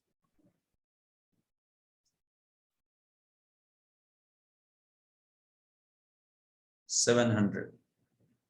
ठीक है, तो ऐसे 700 श्लोक हो गए। तो 700 श्लोकों में केवल 575 ही कृष्ण ने बोले, बाकी अन्यों ने बोले। समझ रहे इस चीज को? तो क्या इसको गीता बोलते नहीं क्या? केवल कृष्ण भगवतः गीता ना, भगवान ने गाई हुई वो गीता। तो फिर ये इतने सारे बचे हुए जो श्लोक है, इसको गीता बोलेंगे कि नहीं बोलेंगे? कितने श्लोक हो गए? वो 125।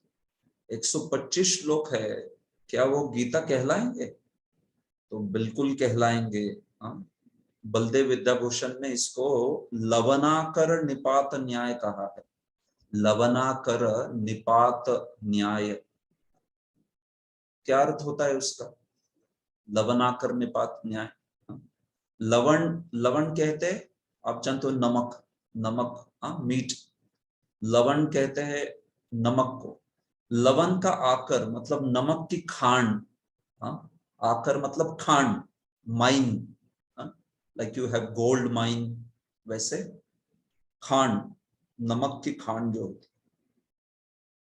तो नमक की खांड में निपात, अगर नमक की खांड में कोई चीज गिर जाए तो वो भी क्या हो जाती है? वो भी नमकीन हो जाती है। वो भी लवण की खान में गिर गई ना, तो उसके कारण वो पूरी तरह से उसका स्वाद लवण जैसा ही हो जाता है, नमक जैसा ही हो जाता है। तो उसी प्रकार से 575 श्लोक कृष्ण ने बोले हैं, लेकिन चूंकि वे अन्य श्लोक जो है व्यासदेव द्वारा गीता में वे लिख दिए गए हैं संगति के लिए। संगति मतलब क्या? कि भाई कैसे हुआ, धृतराष्ट्र ने क्या पूछा, फिर संजय ने क्या कहा, तो संगति हो जाती है उसमें, है क्या नहीं? तो उस संगति को बिठाने के लिए व्यासदेव जी ने ये बाकी सारे श्लोक ऐड किए। ऐड किए मतलब उन्होंने लिखे, महाभारत में लिखे है ना, मूलतः महाभारत से है ये। तो इसीलिए इस पूरे ही चीज को 700 श्लोक वाली गीता कहा जाता है। ऐसे मत बोलना कि 575 ही, कुछ मूर्ख लोग कहते हैं ऐसे कि ये 575 श्लोक ही गाए जाने चाहिए, क्योंकि उतने ही कृष्ण ने बोले हैं, बाकी सब श्लोक को गीता क्यों बोल रहे हो तुम लोग? ऐसे कुछ भारत में तथाकथित विद्वान पागल लोग बोलते हैं, लेकिन उनको पता नहीं है कि व्यासदेव जी ने ये बाकी सारे श्लोक संगति के लिए कहे हैं और पूरे शास्त्र को मिला के गीता कहा जाता है। 700 श्लोक गीता में माने गए हैं, 575 श्लोकों की नहीं है गीता। तो श्रीपद शंकराचार्य, रामानुजाचार्य, मध्वाचार्य, ऐसे चैतन्य महाप्रभु, ऐसे महान आचार्यों ने और महाप्रभु जैसे भगवान, स्वयं भगवान ने इसको स्वीकार किया है कि ये 700 श्लोकों वाली गीता है करके। तो इसलिए इसको समझाने के लिए बलदेव विद्याभूषण लवनाकर निपात न्याय देते हैं कि भाई कृष्ण के श्लोकों के साथ जो जुड़ गए उस शास्त्र में जिसकी संगति की गई वे सारे ही श्लोक गीता कह के जाने जाते हैं। लवनाकर निपात न्याय। तो इसलिए गीता में 700 श्लोक है। याद रखना कभी भी, ये कुछ मूर्ख लोगों की बातें, तथाकथित विद्वान होते हैं, संस्कृत जानते हैं और कहते हैं कि गीता में 575 श्लोक होने चाहिए, 700 नहीं होने चाहिए। लेकिन ये बात नहीं है। गीता समस्त इस शास्त्र को ही गीता कहते हैं, 700 श्लोकों की। इसलिए तो शंकराचार्य जी ने भी टीका की ना गीता के 700 श्लोकों पर, नहीं तो वो छोड़ दे देते ना बाकी सारे इसको। लेकिन उन्होंने भी टीका की, रामानुजाचार्य ने टीका की, मध्वाचार्य ने टीका की, अन्य बाकी जितने भी लोग हैं उन सब ने गीता के 700 श्लोकों को लेके उस पर टीका की इस प्रकार से। तो इसलिए ये भगवत गीता जो है इस प्रकार से 700 श्लोकों वाली भगवत गीता जो है वो इस प्रकार से कही जाती है। तो ये जो भगवत गीता है, इस भगवत गीता में कृष्ण शब्द है ना, कृष्ण को अलग अलग प्रकार के नामों से कृष्ण को पुकारा गया है, संबोधन किया है। जैसे ऋषिकेश, भगवान का एक नाम है ऋषिकेश, आप जानते हैं, या फिर मधुसूदन। तो ऐसे अलग अलग भगवान के लिए कितने संबोधन प्रयुक्त किए पता है आपको? अलग अलग ऐसे 33 संबोधन प्रयुक्त किए। अर्जुन के लिए गुड़ाकेश, पार्थ, भारत, ऐसे अलग अलग 20 संबोधन प्रयुक्त किए गए। 20 प्रकार से अर्जुन को पुकारा गया है, 33 प्रकार से कृष्ण को अलग अलग संबोधनों से पुकारा गया है। तो एक्चुअली गीता जो है नामों से भरी हुई है पूरे। तो तथाकथित निर्विशेषवाद जो कहता है कि भगवान का कोई नाम नहीं होता, भगवान का रूप नहीं होता, ऐसे मूर्खता के सिद्धांत बोलने वालों के लिए साक्षात भगवान ने ही गीता में 33, मतलब व्यासदेव जी जो है उन्होंने, आप जानिए कि 33 कृष्ण के लिए अलग अलग नाम प्रयुक्त किए हैं। तो आप कहते हो भगवान का कोई नाम नहीं है, लो ये 33 अलग अलग प्रकार के नाम 700 श्लोकों में प्रयुक्त किए। कृष्ण, ऋषिकेश, मधुसूदन, हरिसूदन, माधव, यादव, कितने सुंदर सुंदर नाम। तो ऐसा नामों से भरा हुआ है ये गीता जो है। मायावादी लोगों का जो सिद्धांत है कि भाई भगवान का कोई नाम नहीं होता, रूप नहीं होता, ये पागलपन है। क्योंकि श्री कृष्ण के कितने नाम आ रहे देखिए इसमें, अर्जुन के कितने नाम आ रहे हैं अलग अलग प्रकार से। तो एक ये जो है सिद्धांत हमारा, ये व्यक्ति विशेष है, ये निर्विशेष नहीं है। हमारी फिलॉसफी जो है पर्सनलिज्म की फिलॉसफी है गीता की, इम्पर्सनलिज्म की नहीं है। इसलिए तो साक्षात भगवान के अलग अलग नामों को देखिए, कितने अलग अलग प्रकार से भगवान को प्रयुक्त किया। हर एक उस नाम में भगवान के एक अलग गुण का प्राकट्य हो रहा है। नाम के साथ साथ गुण भी आते हैं, नाम, रूप, गुण, लीला। तो इसलिए भगवान के नाम है, केवल एक नाम नहीं, कई नाम है, अनंत नाम है, अनंत गुण है, अनंत कल्याण गुण निधि, रामानुजाचार्य भी कहते हैं। तो ऐसा ये भगवत गीता का शास्त्र है, ये बात है। तो अंत में मैं इतना बताना चाहूंगा कि इस भगवत गीता में हमारे संप्रदाय में देखिए विश्वनाथ चक्रवर्ती द्वारा टीका लिखी गई है, सारार्थ वर्षिणी। फिर बलदेव विद्याभूषण द्वारा टीका लिखी गई है, गीता भूषण। मैं हमारे संप्रदाय की टीकाओं को बता रहा हूं आपको, ठीक है। तीसरी टीका लिखी है बलदेव भक्ति विनोद ठाकुर ने, जिसका नाम है रसिक रंजन।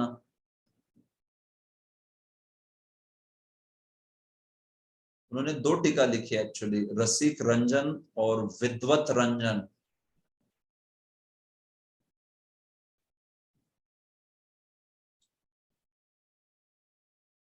रसिक रंजन और विद्वत रंजन, ऐसे। और फिर हमारे श्रील प्रभुपाद के द्वारा लिखित, अब जानते हो, भगवत गीता यथारूप, ऐसे। तो ऐसे ये सुंदर टीकाएं उपलब्ध है। सारार्थ वर्षिणी जो है हिंदी में उपलब्ध है, अनुवाद मूल संस्कृत वाला। जो बलदेव विद्याभूषण के है वो इंग्लिश में उपलब्ध है।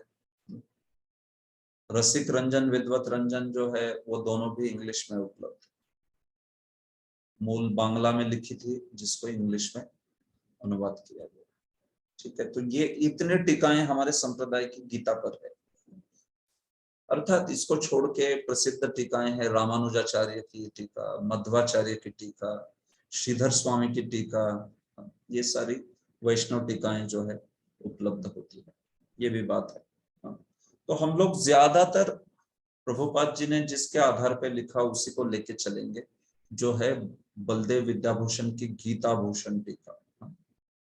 ये टीका को आधार बना के आप प्रभुपाद जी के तात्पर्य को बहुत अच्छे से समझ सकते हैं। इस टीका को आधारभूत करके हम लोग जो है आगे बढ़ेंगे। ठीक है, चलेगा। तो यहाँ पर मैं रुकना चाहूंगा।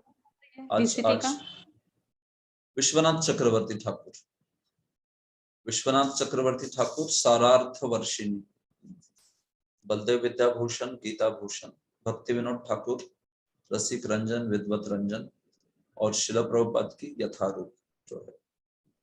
इस प्रकार से ये टीका। और प्रभु जी वो जो कर निपत न्याय है या निश्चित न्याय है प्रभु जी? ओके, ये निपात, निपात मतलब गिरना, निपात गिरना, तो ये निपात है, निपात।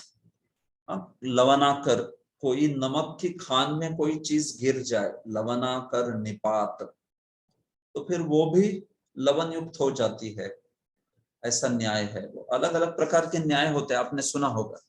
न्याय होते हैं देहली प्रदीप न्याय, लवणाकर निपात न्याय।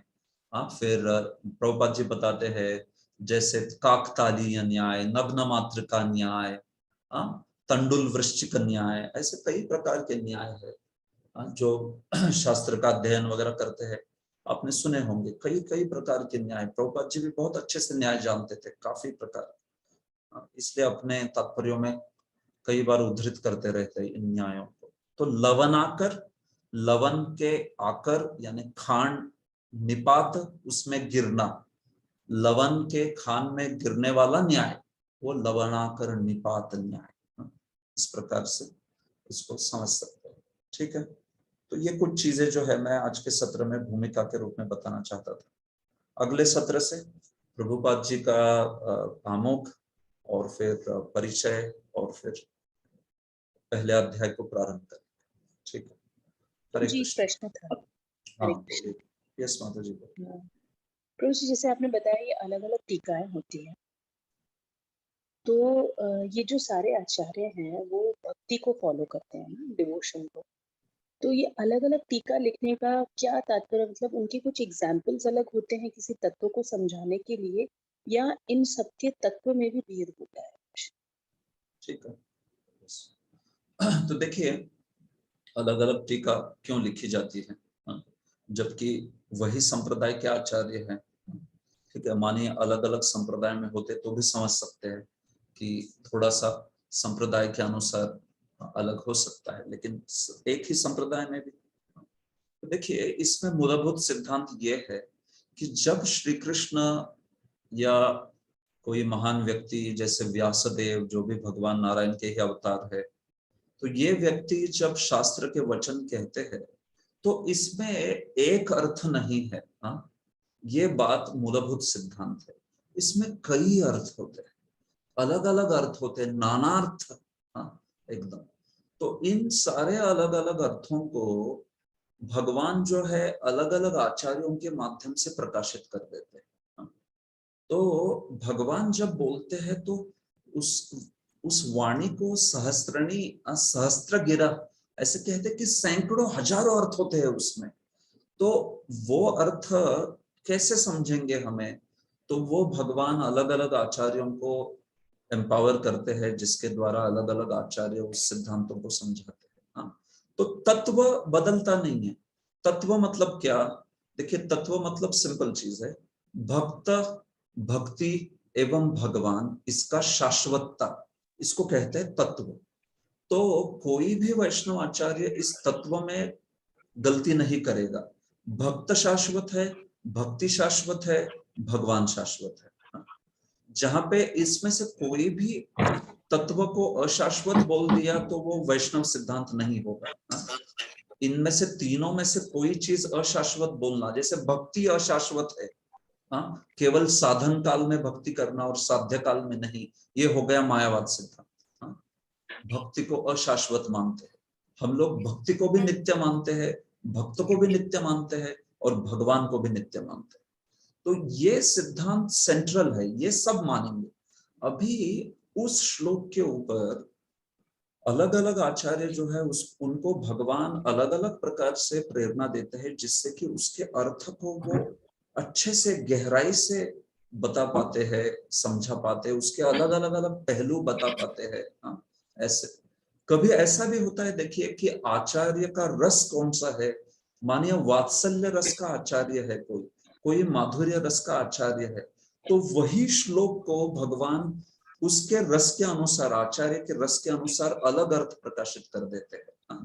तो पूतना के आने के बाद भगवान ने आंखें बंद की, क्योंकि इसके ऊपर आप वल्लभाचार्य की टीका सुनिए, इसके ऊपर विश्वनाथ चक्रवर्ती की टीका सुनिए, इसके ऊपर श्रीधर स्वामी की टीका सुनिए, अलग अलग अलग अर्थ बताएंगे। क्यों? क्योंकि ये अलग अलग रस में है। वल्लभाचार्य वात्सल्य रस से उसका स्पष्टीकरण देंगे, श्री विश्वनाथ चक्रवर्ती माधुर्य रस से उसका स्पष्टीकरण देंगे, अन्य कोई आचार्य कुछ अलग प्रकार से देंगे। तो भगवान बोलते हैं ना, तो उसमें एक अर्थ नहीं होता है। हाँ, हम लोग बोलते हैं तो हम तो ज्यादा बुद्धिमान नहीं है, प्रबुद्ध नहीं है, तो उसमें एक अर्थ होता है, या पता नहीं वो एक अर्थ भी ठीक से नहीं होता कभी बार। लेकिन भगवान के ऐसे नहीं होते हैं, सहस्त्र अर्थ होते हैं उनके बात से, तो हमें कैसे समझेंगे? तो इसलिए आचार्य समझाते हैं, ये पर्पस होता है अलग अलग टीका लिखने का। ठीक है, तो इसका अर्थ यह हुआ प्रभु जी कि हम ऐसे कह सकते हैं कि भगवान की वाणी कल्प वृक्ष सदृश है। मतलब हमारा जैसा भाव होता है, फिर हमारा भी अट्रैक्शन उन्हीं आचार्य की, उन्हीं पर्टिकुलर टीका की तरफ होता होगा, क्योंकि हर जीव का एक रस होता है भगवान के लिए। देखिए, तो क्या हमारा भी ऐसा रहता है? हाँ, तो रहता है, नो डाउट, वैसा हो सकता है। लेकिन वो जो आपके वास्तविक रस का जो प्राकट्य है, वो होने के लिए व्यक्ति को भक्ति में बहुत प्रगल्भ होना पड़ता है। हाँ, वो प्रारंभिक दिनों में नहीं आता है। देखिए, प्रारंभिक दिनों का कैसा रहता है, अगर हम मानिए थोड़े से कुछ वल्लभाचार्य गुजरात के बैकग्राउंड से है, राजस्थान से है, तो हमें थोड़ा सा सुना रहता है वल्लभाचार्य आदि का, तो लग सकता है कि मैं शायद वात्सल्य रस में हूँ। या कोई साउथ इंडिया से है तो उसको लग सकता है कि मैं शायद वैकुंठ से आया हूँ। बट ये सब भौगोलिक है। इसमें वास्तविक, हमारे वास्तविक जो भक्ति में हम किस रस की ओर उन्मुख होंगे वगैरह, वो तथ्य नहीं है। उसके लिए व्यक्ति को बहुत प्रगति करनी पड़ती है भक्ति में। ये सारी चीजें निष्ठा के परे होती है। निष्ठा के बाद रुचि और आसक्ति के स्तर पे ये सब चीजें समझने लगते हैं व्यक्ति जो है। तो इसलिए प्रारंभिक अवस्था में हर प्रकार का आकर्षण अच्छा है, लेकिन इसको हम लोग प्रीमैच्योरली नहीं बता सकते कि भाई मेरा कौन से रस के प्रति आकर्षण है। इसको तो समय लगता है काफी। तो इसलिए प्रारंभ में संप्रदाय के ग्रंथों को अच्छे से पढ़ना होता है। भले ही आपको आकर्षण लगे या किसी अन्य के प्रति आकर्षण लगे, no problem, whatever it is. अभी तो उतना शुद्धिकरण हुआ ही नहीं है, निष्ठा के स्तर पे आया ही नहीं है कि ये सब चीजों को समझ पाए करके ऐसे। तो initially any kind of attraction is good. ठीक है, किसी को वात्सल्य रस अच्छा लगता है, किसी को माधुर्य रस अच्छा लगता है, किसी को शांत अच्छा लगता है, दास्य, अरे बहुत बढ़िया। उसको भौतिक भोग अच्छे नहीं लग रहे, उसको छोड़ के ये अच्छा लग रहा है, यही सबसे बड़ी उपलब्धि है। लेकिन क्या ये हमारे आगे आने वाले भाव के उसके दर्शक है? Are they the indicators of our constitution position that will be coming? नहीं भाई, उसको इतने जल्दी नहीं कहा जा सकता, वो तो निष्ठा के परे की बातें होती है, वो बहुत बड़ी बात है। लेकिन आप एक संप्रदाय में आते हो तो उस संप्रदाय के ग्रंथ, उसके रस तत्व आदि, उस सबको ग्रहण करते हुए चलना चाहिए और भक्ति के विधि को पालन करते हुए चलना चाहिए। एक समय पे वो जो प्रगल्भता है, मैच्योरिटी है, उतनी भक्ति में प्रगति जो है वो प्रकट होने के बाद फिर चीजें प्रकट होने लगी, समझने लगेंगे कि यस क्या है कर। ठीक है थैंक यू माता सो जी, मच। Okay clear. ठीक है, हरे कृष्ण। सुष्मिता राधिका माता जी बोलिए। हरे कृष्णा, दंडवत प्रणाम। धन्यवाद प्रणाम। प्रभु जी प्रभु जी, श्री व्यासदेव जी ने जब महाभारत लिखी तो उन्होंने, जैसे कि भीष्म पर्व में आपने बताया, तो वहीं से ही भगवत गीता को सेपरेटली प्रस्तुत किया है, कि मतलब भीष्म पर्व में ही है बस वहीं से, और 700 श्लोक कहाँ से लेने हैं और 700 ही लेने, ये मतलब किस प्रकार डिसाइड हो? ठीक है, ओके। देखिए, जो गीता है वो महाभारत से सीधे सीधे, हाँ सीधे सीधे 25वें भीष्म पर्व का 25वां अध्याय से 42, तो आप उधर से सीधे श्लोक उठा लीजिए, वो 700 श्लोक हो जाएंगे। तो वो तो सीधा सीधा महाभारत से, उसमें कोई कम ज्यादा नहीं है। ओके। दूसरी चीज कि कैसे इसको 700 ही लेने हैं करके ये किया गया। तो देखिए, भगवत गीता और इस गीता को 700 श्लोक के रूप में एक दर्शन शास्त्र करके, एक अलग से गीतोपनिषद करके पढ़ा जाता है, ये व्यासदेव जी ने ही बताया। हाँ? इसको व्यासदेव जी ने ही अन्य पुराणों के माध्यम से बताया कि ये गीता जो है, 700 श्लोक जो है गीता के, इसको अलग से पढ़ा जाता है, दर्शन शास्त्र का ग्रंथ है ये, और इसको गीतोपनिषद कहा जाता है करके। तो ये अन्य अन्य पुराणों में, पद्म पुराण आदि में ये सर्वत्र बोला गया है ये सब चीजें। इनफैक्ट महाभारत में ही गीता खत्म होने के बाद बोल दिया है, गीता सुगीता कर्तव्या किमन्य शास्त्र विस्तरे या स्वयं पद्मनाभस्य मुख पद्मात्म निस्कृता। स्वयं व्यासदेव जी ने बोल दिया है उधर ही श्लोक में आगे वाले, कि भाई इस गीता को अगर कोई सुन लेता है और इसका पालन करता है तो कौन से अन्य शास्त्र की जरूरत है, क्योंकि ये तो साक्षात पद्मनाभ के मुख से आई है ऐसे। तो स्वयं संजय जो है वो बोल देते हैं, क्योंकि संजय बोल रहे हैं ना पूरी गीता को। तो आप देखिए महाभारत में अंतिम श्लोक में यत्र योगेश्वरो कृष्ण, उसके बाद में अगले अध्याय में ही बोला गया गीता सुगीता कर्तव्य। अगर कोई इस गीता को कर लेता है तो फिर अन्य कोई शास्त्र की क्या जरूरत है। तो स्वयं व्यासदेव जी ने बता दिया कि एक अलग ग्रंथ करके इसको मान्यता है और पढ़ा जाता है, और ये उत्तम दर्शन शास्त्र है, ये बात। ठीक है, ओके प्रभु जी, थैंक यू प्रभु जी। निखिल प्रभु। हरे कृष्णा प्रभु जी, धन्यवाद प्रणाम। प्रभु जी, मेरा प्रश्न नहीं है, एक तरह से मैंने जो कंक्लूड किया है आपने जो क्लास में बताया उसके बेसिस पर मैं उसको कंफर्म करना चाहता हूँ। It is like an affirmation, तो मैं उसके बारे में तो पूछना उसको एकदम कॉम्पैक्ट बताइए। तो प्रभु जी, मेरा बस इतना ही है कि आपने जो बोला कि शास्त्र जो है, हमारे पास डिफरेंट आचार्यज ने शास्त्र दिए हैं। हम कभी कभी जब शास्त्रार्थ करते हैं या किसी के साथ बात करते हैं तो हमारे आचार्य ने जो बताया है शास्त्रार्थ, वो it can be different from other संप्रदाय, और sometimes it can be not inclusive, but it can not be a subset of what they have said. Previous आचार्य जो दूसरे आचार्य ने उन्होंने नहीं कहा, और हमारी अंडरस्टैंडिंग कुछ और होती है। तो उस केस में आप बता रहे हो कि उनकी अंडरस्टैंडिंग भी करेक्ट है और हमारी अंडरस्टैंडिंग भी करेक्ट है, but sometimes it happens that we in a mode of understanding we are not able to include all of them.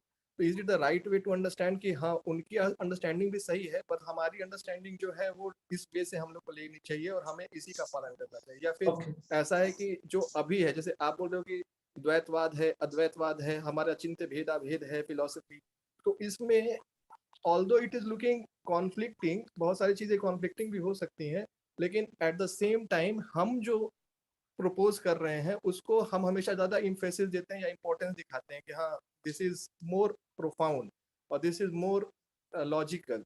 तो उस केस में हम समझना चाहते हैं कि हम लोगों को किस तरह से लेना चाहिए बाकी टीकाओं को और अपनी टीकाओं को। ठीक है, ओके, अच्छा प्रश्न। देखिए प्रभु, आप मेरी स्क्रीन पर देखिए।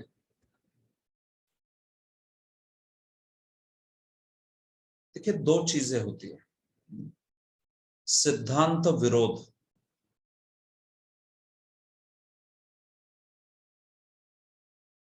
और दूसरा होता है रसाभास।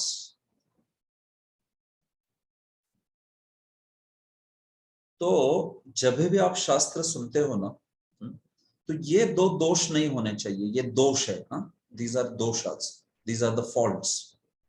तो सिद्धांत विरोध नहीं होना चाहिए, रसाभास नहीं होना चाहिए। सिद्धांत विरोध मतलब क्या? जो सिद्धांत है, फिलोसफिकल कंक्लूजन है, that is getting refuted or that is getting that is becoming opposite.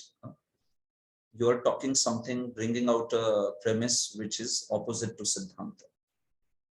या रसाभास, रसाभास कहते हैं कि भाई रसों का वैपरीत्य है वो, देयर आर ऑपोजिट रसास बीइंग कंबाइंड, तो वो भी गलत चीज होती है। तो जब हम लोग अलग अलग टीकाओं को देखते हैं ना, तो उसी भागवत के श्लोक पे जब हम देखते हैं कि क्या हो रहा है, कि सिद्धांत विरोध है या फिर रसाभास है, तो उसको हम स्वीकार नहीं करते। लेकिन अगर सिद्धांत विरोध नहीं है, रसाभास नहीं है, तो फिर हम लोग उसको स्वीकार करते हैं। अभी जैसे मानिए भागवत के ही किसी श्लोक पर श्रीपाद वल्लभाचार्य की टीका है और विश्वनाथ चक्रवर्ती की टीका है, तो क्या वैष्णव संप्रदाय के अनुसार जो कि सिद्धांत है भक्त, भक्ति, भगवान, ये जो तीन है चीजें, ये ट्राइपोड जो है, तो भक्त, भक्ति, भगवान, ये तीनों भी शाश्वत है। ये तीनों जो है, इसमें कोई अनित्य नहीं है, ये वैष्णव तत्व ज्ञान है। तो इसमें हर कोई वैष्णव संप्रदाय स्वीकार करेगा। वल्लभाचार्य भी करेंगे, रामानुज भी करेंगे, माध्वाचार्य भी करेंगे, वैष्णव भी करेंगे, गौड़ीय वैष्णव। जहां पे भक्त, भक्ति और भगवान की शाश्वतता पे ही विरोध हो गया, तो वो हो गया सिद्धांत विरोध। तो ऐसी चीजों को आप नकार सकते हो। वैसा एक्सप्लेनेशन जो है श्लोक का, वो प्रामाणिक नहीं कहा जाएगा, क्योंकि सिद्धांत विरोधी हो गया उसमें सीधा सीधा। भक्त को, भक्ति को या भगवान को अशाश्वत मान लिया, तीनों में से किसी चीज को। भक्त को या तो अशाश्वत मान लिया या भक्ति को अशाश्वत मान लिया। अब मोक्ष के बाद भक्ति की जरूरत नहीं है, ऐसा कुछ सिद्धांत। केवल साधन काल तक भक्ति चाहिए, टिपिकल मायावाद सिद्धांत। तो ये सिद्धांत विरोध हो गया। तो ऐसा भागवत के श्लोक का कोई इंटरप्रिटेशन करते हैं तो हम बिल्कुल स्वीकार नहीं करेंगे उसको। तब नहीं बोलेंगे कि हाँ ये आपके आचार्य का मत है तो बढ़िया है, वो भी अच्छा है, हमारे आचार्य का मत ऐसा है तो ये अच्छा है। नहीं, यहाँ पे सिद्धांत विरोध हो गया, ये गड़बड़ हो गई। ऐसे उसी प्रकार से कभी कभी लीलाओं की बात होती है, तो लीलाओं में ना थोड़ा गहरा विषय होता है, सिद्धांत विरोध समझने के लिए आसान होता है। रसाभास जो है थोड़ी डीप गहराई वाली चीज है, तो कुछ कुछ लीलाओं में रसाभास हो जाता है। कोई टीकाकार जो है उसमें गलत रसों को मिक्स कर देता है, या ऐसा एक्सप्लेनेशन देता है कि जिससे रस तत्व जो है उसमें विरोध हो रहा है, रसाभास हो रहा है। तो ऐसे रसाभास को भी फिर हमारे आचार्य खंडन करते हैं, वहां पे उसको स्वीकार नहीं करेंगे। बताएंगे कि भाई ये रसाभास हो रहा है करके, ये गलत सिद्धांत है करके, इस प्रकार से। तो इसीलिए बोनाफाइड प्रामाणिक वैष्णवों के आचार्य के टीका में आप देखोगे तो सिद्धांत विरोध और रसाभास ऐसा कभी होगा नहीं। अगर ऐसा कभी दिख रहा है कुछ, तो आपको अच्छे से समन्वय करने की जरूरत है। आप विद्वान लोगों के पास जाइए, वो आपको समन्वय करा के देंगे। लेकिन वैष्णव संप्रदायों में जो 4 प्रामाणिक वैष्णव संप्रदाय है, उसमें सिद्धांत विरोध और रसाभास के मुद्दे नहीं आएंगे। भले ही एक पर्टिकुलर लीला में वल्लभाचार्य वात्सल्य रस से एक्सप्लेन कर रहे हो और विश्वनाथ चक्रवर्ती माधुर्य रस से एक्सप्लेन कर रहे हो, आपको दिखेगा दोनों अपने में अपने अपने रस की स्थिति में एकदम परिपूर्ण है, हाँ, रसाभास नहीं हो रहा है बिल्कुल भी वहां पर, तो वो इसलिए दोनों प्रामाणिक सिद्धांत कहे जाएंगे। एक सिद्धांत जो है भगवान ने प्रकट कर दिया है वात्सल्य वाले भक्तों के लिए, दूसरा सिद्धांत प्रकट किया है माधुर्य वाले भक्तों के लिए, हाँ, इस प्रकार से। लेकिन जहां मायावादी टीका आती है वो सीधा सिद्धांत विरोधी हो जाता है। फिर आगे रसाभास करेंगे नहीं करेंगे मालूम नहीं, लेकिन पहले तो सिद्धांत विरोध हो गया, हाँ, तो ये ऐसी बात है, हाँ। तो आचार्यों की टीका में आपको ये देखना पड़ेगा कि क्या सिद्धांत विरोध हो रहा है यहाँ पर। तो जहां बात सिद्धांत विरोध के जैसी लगेगी ना, वहां पे आचार्य फिर खंडन करना प्रारंभ करते हैं, वहां पे फिर हेवी आर्गुमेंट्स होगी कि भाई ये सिद्धांत विरोध कैसे नहीं हो रहा है या इस प्रकार से, हाँ। तो फिर ऐसे वक्त पे वो जो इम्पर्सनल, जो मायावादी कुछ मत हो या अन्य कोई सांख्य, एथिस्टिक सांख्य, निरीश्वरवादी सांख्य वाला मत हो, ये सब सिद्धांत विरोध की केसेस है, उसमें आचार्य उसका खंडन कर देते हैं फिर पूरा पूरा। उस वक्त वो ऐसे नहीं बोलेंगे कि भाई चलेगा चलेगा, योग भी चलेगा सांख्य भी चलेगा, नहीं, वहां पे क्या सिद्धांत है आप उसका विरोध कर रहे हो तो फिर नहीं चलेगा। तो इस प्रकार से इसको समझ सकते। ठीक है प्रभु, क्लियर? निखिल प्रभु क्लियर है ये? हाँ जी प्रभु जी, thank you so much. Hare Krishna. Okay, ठीक है। राधा राधानाथ प्रभु बोलिए। ये श्रीधर स्वामी लिखित कौन सा है गीता का टीका, वो एक चाहिए था। एंड दूसरा, ये श्रीधर स्वामी ने बहुत सारे ग्रंथ लिखे हैं ना, तो थोड़ा श्रीधर स्वामी के बारे में थोड़ा सा बताइए ना। अरे टाइम रहा आपकी कुछ ऐसे डिमांड्स रहती है कि श्रीधर स्वामी के बारे में आप पढ़ो, इसमें चैतन्य चरितामृत में पढ़ो, हाँ, दिया है। श्रीधर स्वामी बड़े महान आचार्य थे भगवत गीता के ऊपर। हालांकि मायावादी संप्रदाय में संन्यास लिए थे, लेकिन थे वैष्णव, तो इसलिए मायावादी लोग बोलते कि ये हमारे है करके, मतलब मायावादी है, और वैष्णव लोग, हम लोग बोलते कि नहीं भाई ये हमारे है क्योंकि ये वैष्णव है करके। हमारे संप्रदाय में सिंपल है, चैतन्य महाप्रभु ने बोल दिया, साक्षात श्री चैतन्य महाप्रभु ने बोल दिया कि श्रीधर स्वामी वैष्णव है, और श्रीधर स्वामी की टीका को हम प्रमाण मानते हैं, और श्रीधर स्वामी की टीका से विपरीत कुछ लिखने की वजह से उन्होंने वल्लभ भट्ट को डांट दिया था। महाप्रभु बोल दिया कि ये क्या कर रहे हो, स्वामी ये न माने से ही वैश्या, बोल कि भाई जो स्वामी को नहीं मानती है वो वैश्या है, one who doesn't accept master, she is a prostitute। तो उसका डबल मीनिंग था, उसका श्लेष था। वो श्लेष क्या था कि वो कह रहे थे कि अगर आप श्रीधर स्वामी को नहीं मानते हो तो आपकी टीका को मैं एकदम बेकार मानता, इस प्रकार से। तो ऐसे करके वल्लभ भट्ट को महाप्रभु ने वहां पे ताड़न किया उनका, ऐसे। तो ऐसे श्रीधर स्वामी के बहुत गुणगान है। आप मुझे कोई अलग ग्रंथ में मैं बता दूंगा, वहां से आप पढ़ लीजिए उनका जीवन चरित्र, ठीक है। उनका ये गीता का कौन सा है उसका ग्रंथ का नाम? सुबोधिनी, सुबोधिनी गीता पर उन्होंने जो टीका लिखी है उसको कहते हैं सुबोधिनी। सुबोधिनी का हिंदी इंग्लिश अवेलेबल है प्रभु? हाँ प्रभु, दोनों में अवेलेबल है, हिंदी इंग्लिश। सुबोधिनी गीता प्रेस के द्वारा हिंदी में अनुवादित है और अंग्रेजी में भी अनुवादित है, ठीक है। हमारी बुक स्टॉल में अवेलेबल है नहीं प्रभु जी? नहीं प्रभु जी, ये सब चीजें हमारे इस्कॉन भक्त ने अनुवादित नहीं की है। मैं आपको बता रहा हूँ वो बाहर से अनुवादित वगैरह है।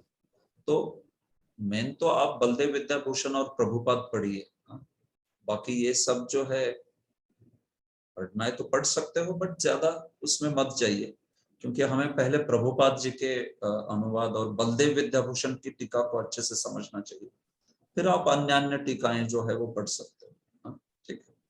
तो ये बात है, खास करके गीता के लिए सबसे प्रमाणीभूत मूलभूत जो है बलदेव विद्याभूषण, गीता भूषण, तो इसको ले लीजिए। इसका अध्ययन अच्छे से होने के बाद फिर चाहिए तो श्रीधर स्वामी रामानुज वगैरह ये बाकी पढ़ सकते हैं, अभी जरूरत नहीं है उसकी मेरे विचार से। ओके, तो यहाँ पे रुके फिर हम लोग आज के लिए। अगले सत्र में प्रीफेस, इंट्रोडक्शन, ये सब कुछ जो है कवर करेंगे। थैंक यू वेरी मच, बहुत बहुत धन्यवाद। ग्रंथराज श्रीमद् भगवद गीता की जय, श्री जय। प्रभुपाद की जय, निताय गौर प्रेमानंदे, हरि हरि बोल। तो देखिए हम लोग इस गुरुवार से ही प्रारंभ कर रहे हैं 7 से 9, ठीक है। तो हम लोग अगले संडे नहीं, इस गुरुवार को ही मिलेंगे। जितने जल्दी हो अच्छा है ना, शुभस्य शीघ्रम, ठीक है। तो फिर इस गुरुवार को मिलते हैं 7 से 9, फिर संडे के दिन 7 से 9, व्हाटएवर 6 to 8, 7 से 9, 6 to 8, ठीक। ओके, हरे कृष्ण। कृष्णा प्रभु जी, दंडवत प्रणाम। धन्यवाद। Thank you.